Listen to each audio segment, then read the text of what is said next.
Good afternoon प्यारे बच्चों। आज हमारे गुड साथ आफ्टरनून। Good afternoon. आपका स्कूल का नाम क्या है? यूपीएस कानपुर मवाना मेरठ। हाँ, पहरपुर से बात कर रहे हैं। वेरी गुड बच्चों। तो आज की क्रिटिकल थिंकिंग के क्लास में आज अलग सा एक सवाल ले आई हूँ बच्चों। तो आप लोग मेरे साथ मिलके मुझे हल करने में मदद करेंगे। यस। Yes ma'am. चलिए, अभी आज की कठिन सोच की चुनौती देखते हैं। हमें ध्यान से सोचना है, जल्दी नहीं करना है, परंतु हमें क्या करना है? छिपे हुए नियम को खोजना है। क्या करना है? छिपे हुए नियम छिपे को। हुए नियम को खोजना है। चलो साथ में मिलके खोजते हैं। क्या आप इस पैटर्न को हल कर सकते हैं? देखते हैं। चले, तो आपके सामने प्रश्न ये दिया गया है, कौन सी संख्या बाकी संख्याओं से अलग है? क्या प्रश्न है आज का प्रश्न? कौन सी संख्या? बाकी संख्या से अलग है। तो हमें ऑड वन आउट जो अलग है उसे हमें क्या करना है? ढूंढ निकालना है। तो अभी आप लोगों के सामने मैं संख्याओं को पेश कर रही हूँ। आपके सामने जो संख्या है, आप देख सकते हैं यहाँ पे आपके पास 16 है। फिर आप पढ़ सकते हैं बच्चे कौन कौन सी संख्या आपके सामने रखे गए हैं। यस। 16, हाँ। 25, thirty hmm. Six forty okay. Nine 63, 81। Okay, आपको क्या लगता है कौन सी संख्या इन संख्याओं में से अलग है? बता सकते हैं? इन संख्याओं में कॉमन पैटर्न क्या है? चलिए, अभी आपको सोचने से पहले आपको ऑप्शन दिखाती हूँ कि आपके ऑप्शंस है 25, 36, 63 और 81, 81। 81। यस। तो आप लोगों को इन ऑप्शनों में से चूज करना है कि सही ऑप्शन यानी कि सबसे अलग कौन है। अभी हमें ज्ञात करना है, तो उसका मतलब क्या हुआ? इन 6 संख्याओं में से 5 संख्या एक समान के नियम में आते हैं। एक ही संख्या जो है उसका नियम वो फॉलो नहीं करता है, रूल को फॉलो नहीं करता है। तो आपके हिसाब से कौन सी संख्या है? तो हम ऐसे देखते हैं, पहले ये ऑड नंबर है, विषम संख्या है कि ऑड नंबर नहीं है? तो यहाँ पे तो 16 है, यहाँ पे तो 25 है, 25 है। तो ये ऑड हुआ, ये इवन हुआ, फिर ये ऑड हुआ, फिर वापस ये क्या हुआ? ये इवन हुआ। तो ऐसे कोई पैटर्न नहीं है यहाँ पे। आपको क्या लगता है यहाँ पे क्या पैटर्न है? बच्चे बताइए। यस, बच्चे बताइए, क्या आपको मेरी मदद चाहिए? Yes ma'am. ठीक है। तो अभी मैं आपके सामने एक चीज पेश कर रही हूँ, आपको जो ये समझ में आ रहा है कि देखिए। यस। तो आपके सामने क्या है? वर्ग। वर्ग आपको क्या है पता है? यस, वर्ग यस क्या होता है? वर्ग क्या होता है? स्क्वायर होता है। यस, वो एक आकार होता है। यस। आपको दिख रहा है स्क्रीन में एक वर्ग दिख रहा है नीले रंग का। मैम। हाँ, तो यस वर्ग मैम। क्या होता है? स्क्वायर होता है। तो स्क्वायर के बारे में आपको क्या पता है? बता सकते हैं? चार बराबर भुजाओं वाली आकृति को वर्ग कहते हैं। हाँ, तो चार बराबर यानी कि चार भुजाएं होती हैं उसकी, बराबर। दो तीन चार, और चारों भुजाओं की जो आकृति है वो एक समान है। यस, तो उसे हम वर्ग कहते हैं। तो वर्ग की चारों भुजाएं बराबर होती है। तो आप लोगों को ये पता है। यस। तो अभी आप लोगों को ये पता है। यस, आप लोगों ने सीखा रखा है। तो क्षेत्रफल क्या होता है बच्चा? एरिया क्या होता है आपको पता है? वर्ग का क्षेत्रफल आपने पढ़ा है गणित के कक्षा में? यस। हाँ, ठीक है। अगर आपको याद नहीं है, मैं आपको याद दिला भुजा दूं। इंटू हाँ। भुजा इंटू ये- भुजा। हाँ, वर्ग का क्षेत्रफल क्या होता है? भुजा इंटू भुजा करते हैं, यानी कि साइड इंटू साइड करते हैं। यानी कि अगर ये एक वर्ग है, तो ये इसकी जो लंबाई है ये 4 है, और इसकी जो लंबाई है 4 है। यस। तो वो क्या हुआ? साइड इंटू साइड, यानी कि भुजा इंटू भुजा जो देते हैं। तो 4 को 4 से गुना करें तो आंसर क्या आता है? गुना गुणन, 16, गुणनफल 16 होता है। तो ये क्या हो गया? तो 16 एक क्या हो गया? पूर्ण वर्ग हुआ। क्षेत्रफल। हाँ, जो वो क्षेत्रफल हुआ। और ये क्षेत्रफल क्या होता है? एक परफेक्ट स्क्वायर होता है। क्या होता है? एक पूर्ण वर्ग परफेक्ट होता है। स्क्वायर। हाँ। तो यहाँ पे हमने 4 को 4 के साथ गुणन किया, तो हमारा जो गुणनफल है, जो हमारा क्षेत्रफल है, वो क्या आएगा? 16 आएगा। यस। तो ये जो 16 यहाँ पे है वो क्या है, क्षेत्रफल कहते हैं। और उसे हमें ये जो संख्या जो है उस संख्या को हमें एक पूर्ण वर्ग वाली संख्या कहते हैं, क्योंकि इस वर्ग से हम इससे हमें एक वर्ग बनता है, एक स्क्वायर बनता है। यस, इससे हमें एक स्क्वायर बनता है। यस, इसे कैसे समझे? ठीक है, आपको यहाँ तक समझ में आ गया कि दोहराना है? बताइए बच्चे। मैम समझ आ रहा समझ आ गया? तो हम देखते हैं, है। इसलिए यस, इसलिए जब भुजा एक पूर्ण संख्या हो तो क्षेत्रफल एक पूर्ण वर्ग संख्या होती है। यस, इसलिए वो जो क्षेत्रफल है वो पूर्ण वर्ग संख्या। अभी मैं अभी क्षेत्रफल वर्ग के बारे में क्यों बातचीत कर रही हूँ, आपको पता है? चले नो उसको मैम। और गौर। नो मैम, समझ में नहीं आ रहा? ठीक है, इससे और हमारा इसमें क्या संबंध है देखते हैं। तो अभी हम यहाँ पे आप लोगों के सामने एक स्क्वायर ले आती हूँ।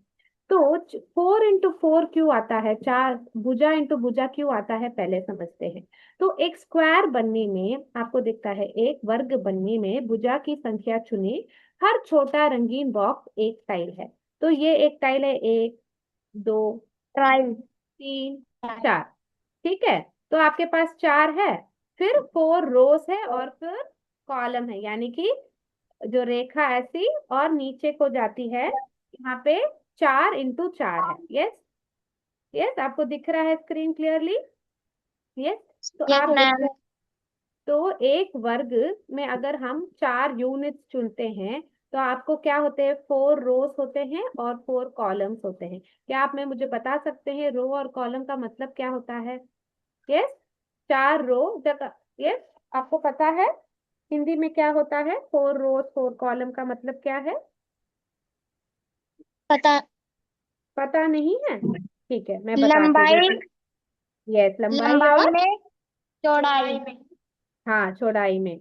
यस, रोज एंड कॉलम्स, यानी कि पंक्तियां जो होती है उन्हें हम रोज कहते हैं, और कॉलम्स को क्या कहते हैं, जो कॉलम होते हैं। ये जैसे कि जो ये पंक्ति और ये कॉलम बन जाता है। ठीक है।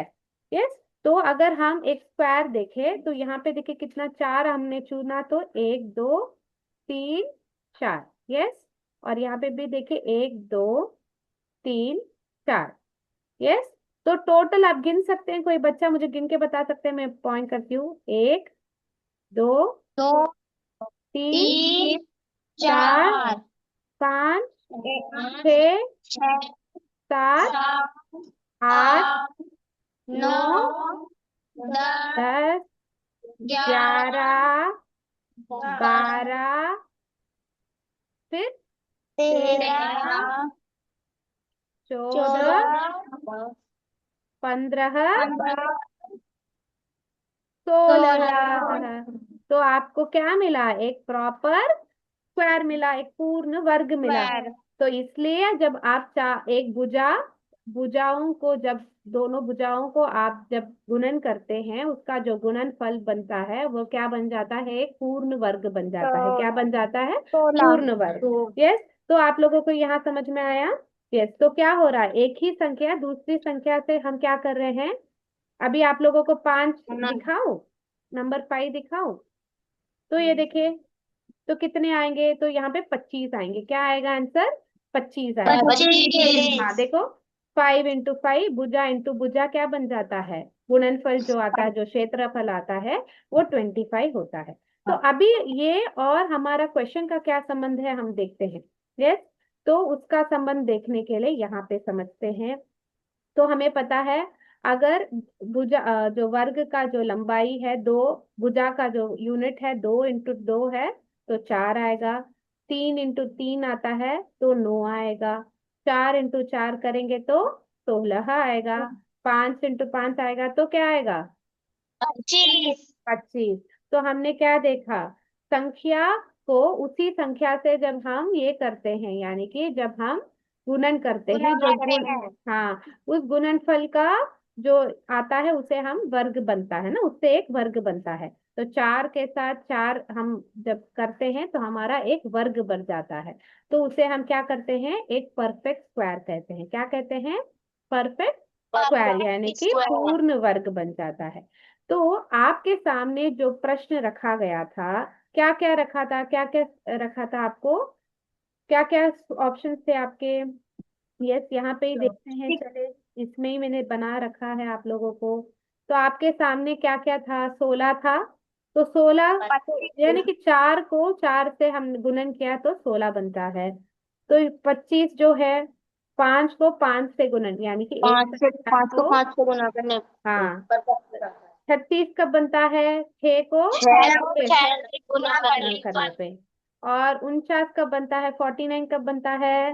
5 को 5 से गुना करने पर 63 जो नंबर है वह ऐसे कोई ये नहीं आता है, परंतु अगर आप 8 को 8 से गुणन करें ना बच्चे, तो आपका जो गुणनफल होता है क्या पर होता आएगा। है, क्या आएगा बच्चे, 16 64 आएगा ना बच्चों। 8 को ये 8 से गुणन करेंगे 64, परंतु यहाँ पे क्या है, 63 है। तो क्या ये एक पूर्ण वर्ग बना। नो परंतु अगला संख्या देखते हैं, 81, 81। 9 को 9 से गुणन करने पे हमें 81 यानी कि 81 बनता है, एक पूर्ण वर्ग बनता है। तो आप देख सकते हैं 6 संख्याओं में 5 संख्या क्या है, परफेक्ट स्क्वायर है। क्या है, परफेक्ट स्क्वायर यानी कि पूर्ण वर्ग है।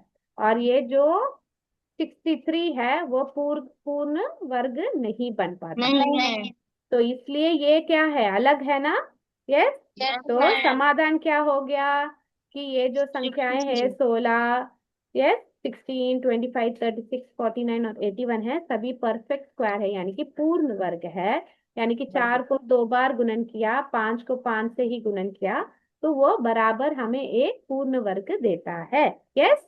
परंतु जो हमारा 63 है, 63 है, वो पूर्ण संख्या नहीं बनता। नहीं है। उससे हम एक वर्ग नहीं बना सकते, क्योंकि वर्ग का क्या होता है, सारे भुजाएं एक होते हैं, बराबर होते हैं, परंतु इससे हम एक वर्ग नहीं बना सकते हैं। इसलिए ये जो संख्या अलग है। परंतु अगर आप 63 के बदले आपके सामने 64 रखा होता, तो ये एक पूर्ण वर्ग बन सकता है, बनता। बनता है। तो आप लोगों को पूर्ण वर्ग के बारे में क्लास में पढ़ाया गया है पहले कभी। यस। तो ऐसे कॉन्सेप्ट को समझने के लिए देखो, आपके सामने सिर्फ नंबर्स रख के आप लोगों को पूछा गया था कि कौन सा अलग है। तो अभी आपको समझ में आया कि हमारा जो 63 है वही अलग है, क्योंकि वह एक पूर्ण वर्ग नहीं है। यस। ये सवाल आपको थोड़ा कठिन था कि थोड़ा सरल था, कैसे था, ऐसे सवाल आपको पसंद है, कैसे पसंद है बताइए। थोड़े कठिन, आसान था। अगर थोड़ा कठिन है तो मैं और हमें सरल, वर्ग सीखने को मिला। सर वर्ग सीखने को मिला। यस। तो आप देखिए, आप पूछेंगे कि मैम हम स्क्वायर और स्क्वायर रूट क्यों पढ़ रहे हैं मैम, आप पूछेंगे। तो अगर आपको एक बड़ा सा घर दिया गया और उस घर का एक कमरे का जो ये बोलते हैं, क्या बोलते हैं, क्षेत्रफल आपको ज्ञात करना है, तो आप लोगों को क्या उसका एक लंबाई कितना होना चाहिए, आपको ज्ञात करने के लिए आपको पूर्ण वर्ग वाली संख्याएं ज्ञात होनी चाहिए। Yes.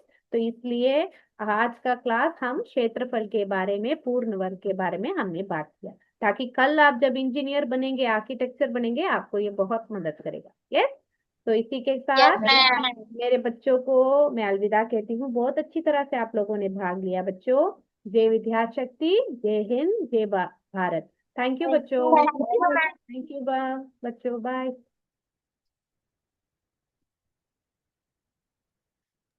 So we can end the meeting.